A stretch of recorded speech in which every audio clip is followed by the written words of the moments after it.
Alright, chapter 1.5, solving inequalities. This lesson is not going to focus so much on the solving portion because, again, that's was covered in your Algebra 1. Instead, what we're going to do is remind you about the tricky situations that you must look for and make sure we know how to graph those things because that is going to be part of your test information and homework information. In order to graph an inequality, the variable should be on the left side. If you remember, whenever you graph these things, you simply put the number down, or hopefully your teacher taught you this, but for the way I think about it, put the number down, the important number, or numbers.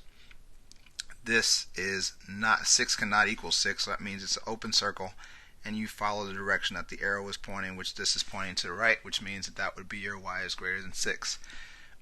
If you are graphing this one, t is less than or equal to negative 3, again, your key number is negative 3.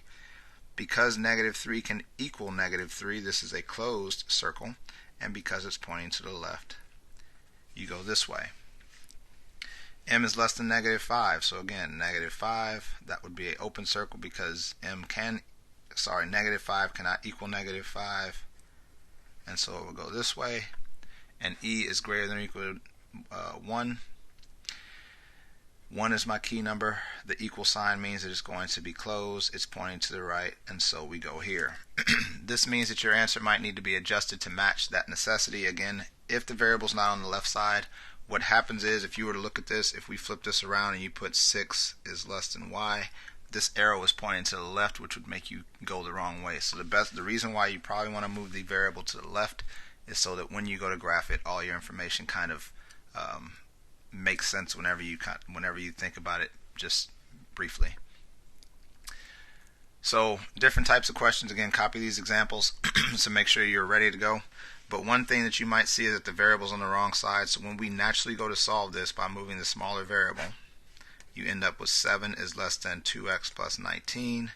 You subtract 19, sorry, I already knew it was negative 12, and you divide by 2. Sorry, keep the sign.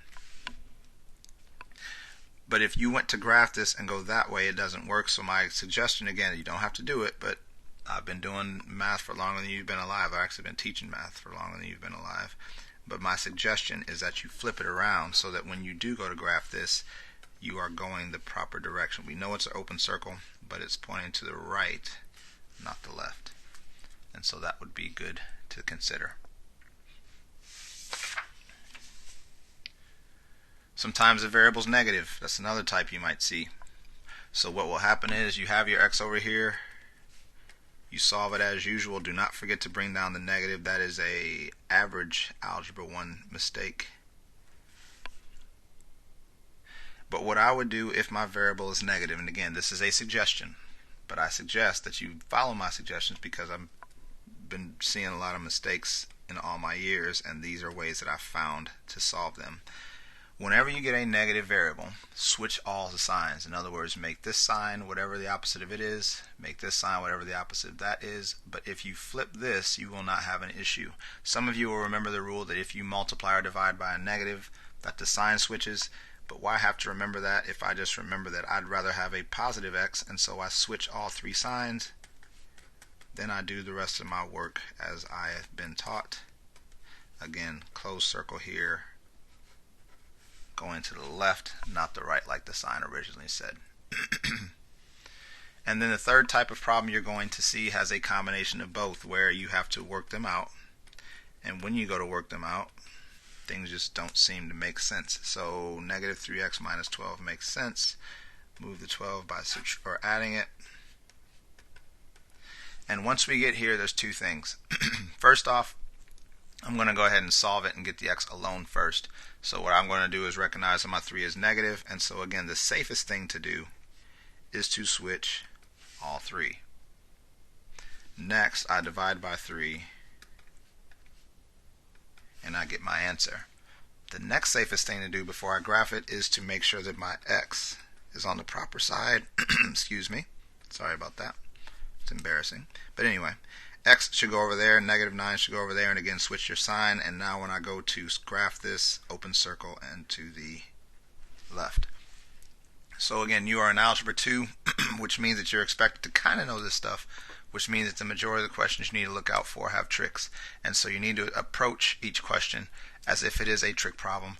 And keep in mind, again, I just told you the 3 different things to look out for: variable on the wrong side, negative variable, or the combination of both.